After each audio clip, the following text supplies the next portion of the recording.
बिस्मिल्लाहिर्रहमानिर्रहीम। ये video chapter number 5 से है मिस्टर चैपमैन्स बुक सिंक्रोनस जनरेटर। और यहाँ पे प्राइमरीली मैं कैपेबिलिटी कर्व क्या है इसको डिस्कस करूँगा। इसके लिए ख़ास तौर पे एक स्टूडेंट ने रिक्वेस्ट की है कि थ्योरेटिकल पार्ट समझाया जाए। मेरी कोशिश होगी कि इसको आसान तरीके से समझाऊँ,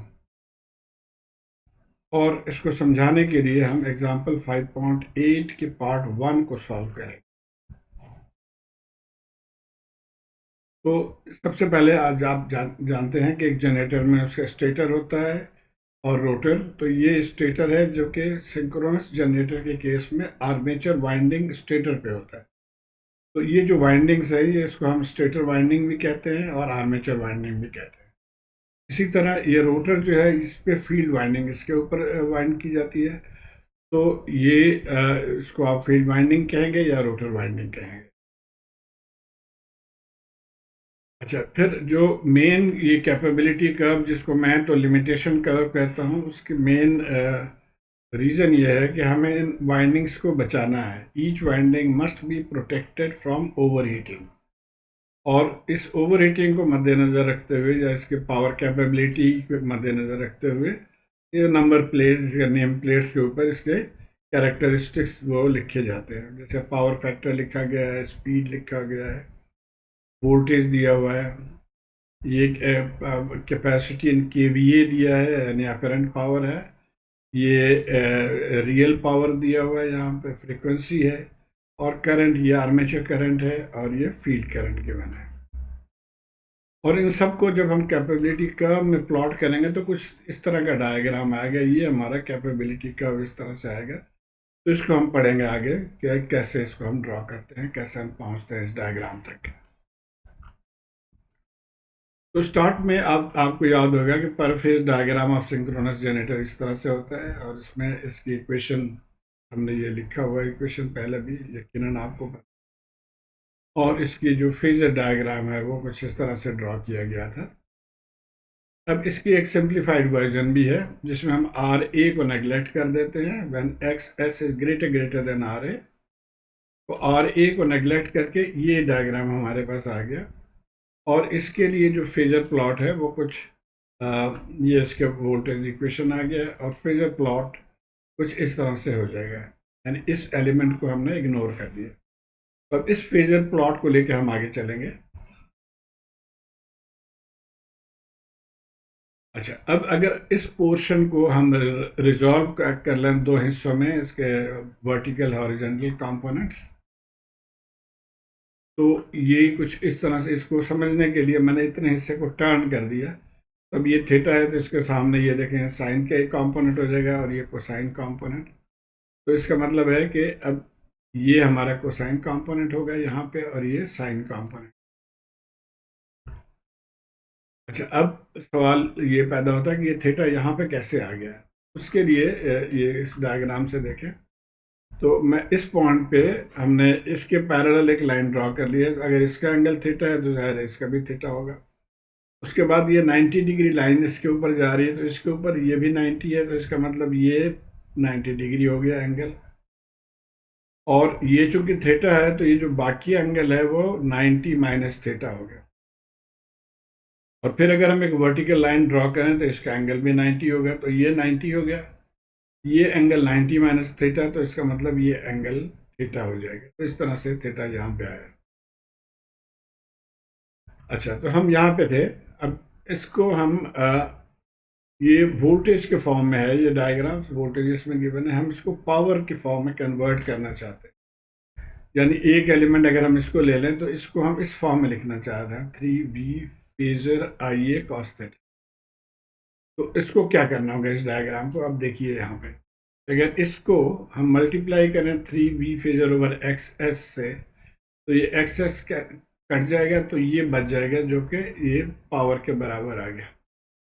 तो इसका मतलब वो है कि ये वोल्टेज डायग्राम को अगर हम पावर डायग्राम में कन्वर्ट करना चाहें तो तमाम एलिमेंट्स को हम इस मल्टीप्लाइंग फैक्टर से मल्टीप्लाई कर देंगे, जैसे कि यहाँ शो किया गया।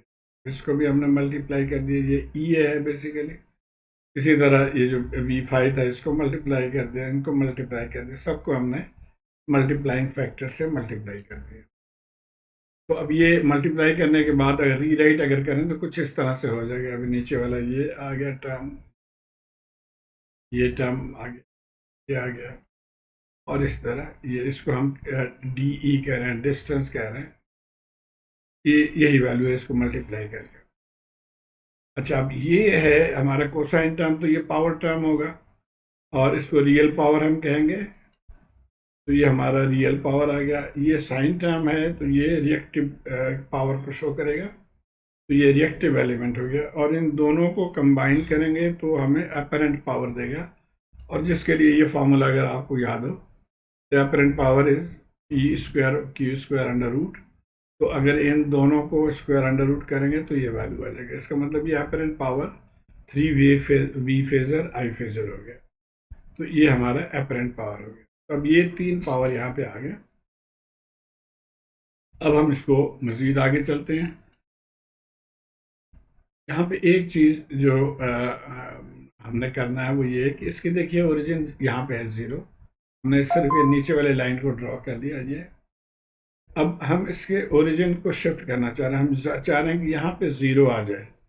तो यहाँ पे 0 लाने के लिए, यानी इसको हम 0 पॉइंट करने के लिए हम क्या करेंगे कि इन दोनों में से ये एलिमेंट माइनस कर देंगे। तो जब यहाँ से ये माइनस करेंगे तो ये -3v² थीटा आ जाएगा, और इसमें से इसको माइनस करेंगे तो ये 0 आ गया। तो अब यहाँ पे हमारा ओरिजिन इस पॉइंट पे आ गया, और अब इस ओरिजिन पे अगर हम इसको प्लॉट करेंगे तो अब हमें ये कुछ इस तरह से नजर आएगा, ये वाला जो अपरेंट पावर।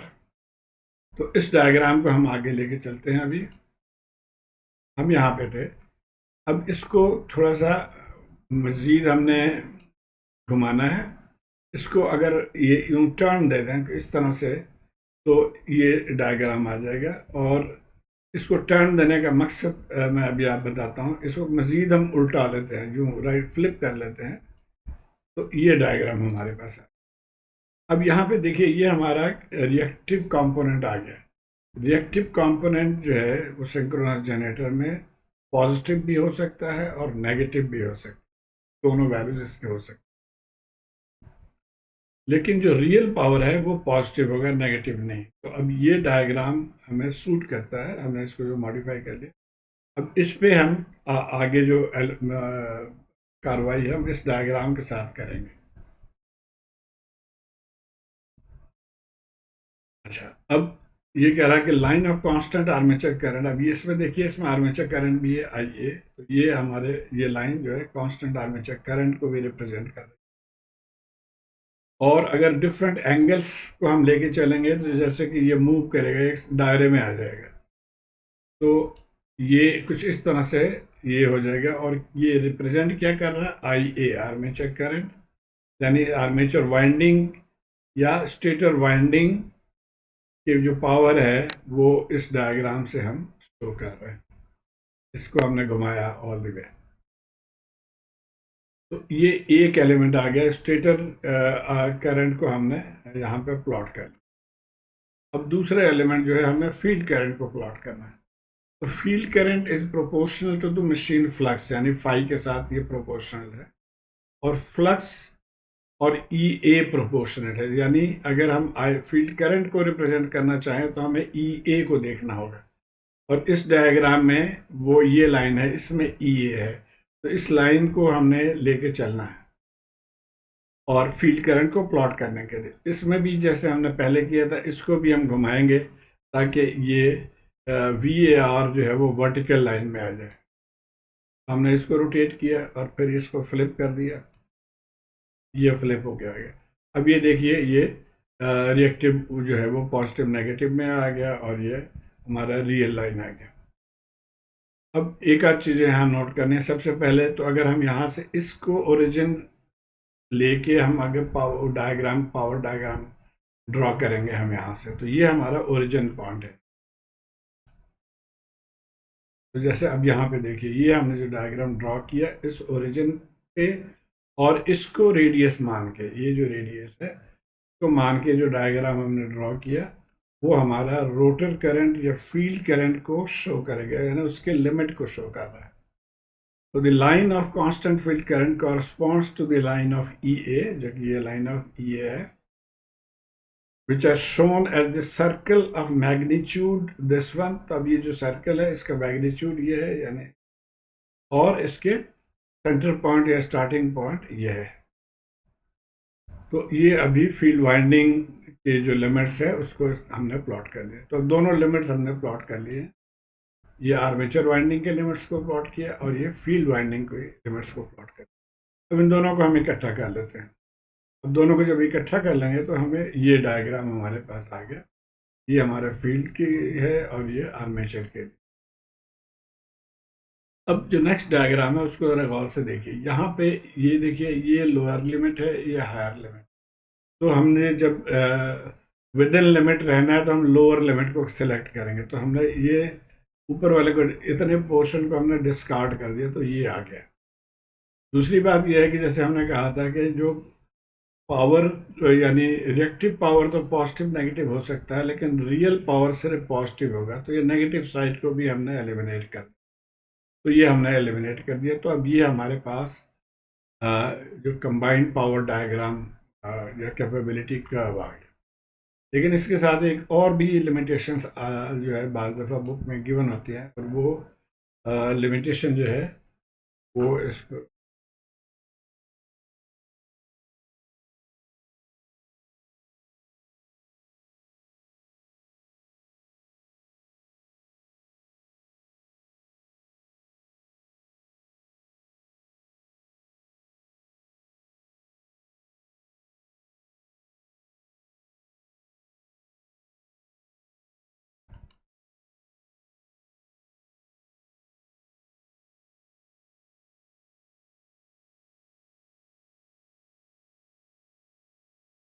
यहाँ पे थे और यहाँ से हमने इसको ड्रॉ कर लिया था।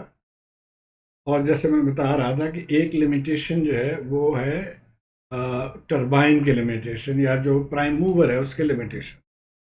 तो बाज़ दफ़ा जैसे हम आगे सवाल करेंगे उसमें ये पॉइंट हमारा तकरीबन 50 है, और क्वेश्चन में दिया हुआ है कि टरबाइन की लिमिट 45 है।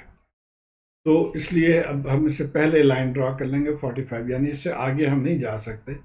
तो इस पोर्शन को भी हमें नेग्लेक्ट करना पड़ेगा। तो अब ये हमारा फाइनल डायग्राम आ जाएगा जिसमें तीनों limitations, armature limitation, field current limitation और टरबाइन या प्राइम मूवर लिमिटेशन को हमने इनकॉर्पोरेट कर लिया। तो ये हमारा फाइनल कैपेबिलिटी कर्व। और इसको जैसे मैं बताया था शुरू में कि ये फर्डिनेंड गॉर्डन साहब ने बड़े अच्छे तरीके से इसको ड्रॉ किया है। तो इसमें देखिए, ये फील्ड करंट की वो लाइन जो हमने पढ़ा था, ये हमारे जो आर्मेचर करंट लाइन है, और इसको उन्होंने रेड कलर में शेडेड कर दिया। ये हमारा प्राइम मूवर लिमिट है। तो ये हो गया जी कैपेबिलिटी डायग्राम। अब आइए हम एग्जाम्पल को देख लेते हैं। ये एग्जाम्पल गिवन है, इसके 4 हिस्से हैं। मैं चूंकि सिर्फ पहला हिस्सा करूंगा जिसमें कि कैपेबिलिटी कर्व को ड्रॉ किया गया है, ताकि जो हमने पढ़ा है अभी वो कॉन्सेप्ट थोड़ा सा क्लियर हो जाए। अच्छा, अब इस क्वेश्चन में हमने ये डायग्राम ड्रॉ करना है, और इसको जैसे हमने कट छट किया था वो भी करना है। तो सबसे पहले हमने ये सर्कल जो इसके ओरिजिन है ये मालूम करना। तो ओरिजिन के लिए हमें वी फेज चाहिए। एक्स एस तो गिवन है, यहाँ पे देखिए 1.0 पर फेज। वी फेज हमें नहीं पता, लेकिन ये 480 वोल्ट जो है वी लाइन गिवन है या वी टर्मिनल। तो उससे इस फॉर्मूले के जरिए हम वी फेज निकाल सकते हैं। यानी वाई कनेक्शन के लिए V line over √3 will be V phase. तो ये 277 वोल्ट आ गया। अब हम सेंटर ऑफ द सर्कल मालूम कर सकते हैं। तो यहाँ वैल्यूज पुट करके ये हमारा -230 kVAR आ गया। यानी ये पॉइंट जो है हमारा ओरिजिन -230 kVAR आ गया।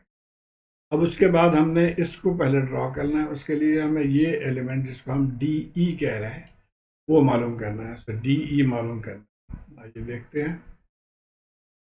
तो डी ई के लिए हमें क्या चाहिए? हमें बी फेजर तो है, ई ए चाहिए हमें। ई ए हमें नहीं पता। तो ई ए के लिए हम जो फेजर डायग्राम है शुरू में पढ़ा था हम उसको लेके चलेंगे। देखिए, ये फॉर्मूला है ई ए का, वी फेजर जे एक्स आई ए। अब यहाँ पे ये हमें पता है, एक्सेस पता है, आई ए हमें नहीं पता है।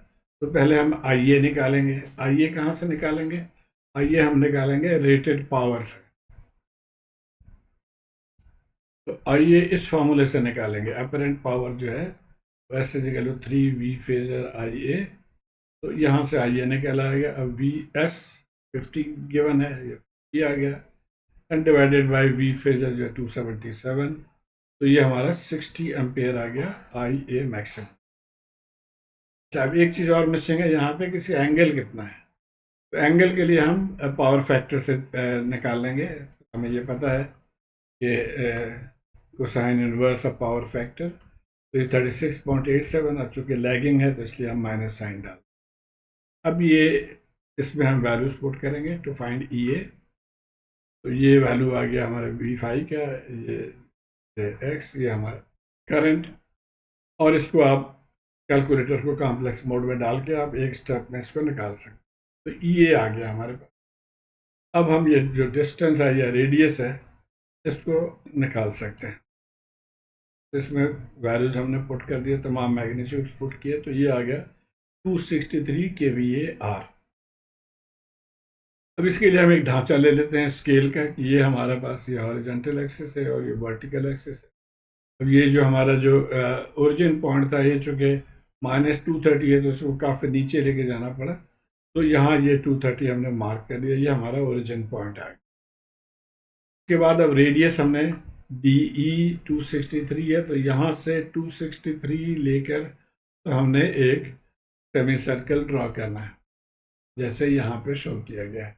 अब ये सेमी सर्कल हमारा फील्ड करंट के लिए आ गया विद 263 kVAR। अब ये आ गया। अब हमने जो अपरेंट पावर वाला जो था, जो सर्कल जो था, उसको ड्रॉ करेंगे। और वो 3V फेजर IA है, ये तमाम वैल्यूज हमें पता है। तो 49.86 उसका रेडियस हो गया। तो इस रेडियस के साथ अब हमने ये सर्कल ड्रॉ कर दिया, ये हमारा ओरिजिन है। तो 49.86 के ये सर्कल हमने ड्रॉ किया। तो अब ये दोनों सर्कल्स हमारे आ गए। अब देखते हैं इसमें जो प्राइम मूवर की भी लिमिटेशन गिवन है। Steam turbine is capable of supplying 45 kilowatt. ये देखिए ये 49.8 है यहाँ तक, तो 45 किलोवाट उससे पहले होगा, तो उसकी एक लाइन हमें फिर ड्रॉ करनी है। ये लाइन हमने ड्रॉ कर लिया, ये 45 किलोवाट। अब ये तमाम लाइन्स हमने ड्रॉ कर लिए हैं। अब सिर्फ हमने को ट्रिम करना है, यानी इस पोर्शन को निकाल देना है, इस पोर्शन को निकाल देना है, और ये लेफ्ट साइड वाले को निकाल देना। तो ये था, यहाँ से हमने ये ट्रिम कर लिया तीनों। तो ये हमारा डायग्राम बन गया। इसको ऑल्दो इसने यहाँ पे डिलीट नहीं किया इस पोर्शन को, लेकिन ये इसको हमें ज़रूरत नहीं है, डिलीट होना चाहिए मेरे हिसाब। अब इसको मैंने कलर कर दिया। तो ये जो रेड कलर है ये हमारा कैपेबिलिटी कर्व है। उम्मीद है आप इसको फॉलो कर पाए होंगे। मुझे अपने कमेंट्स के जरिए आगाह कीजिए। शुक्रिया।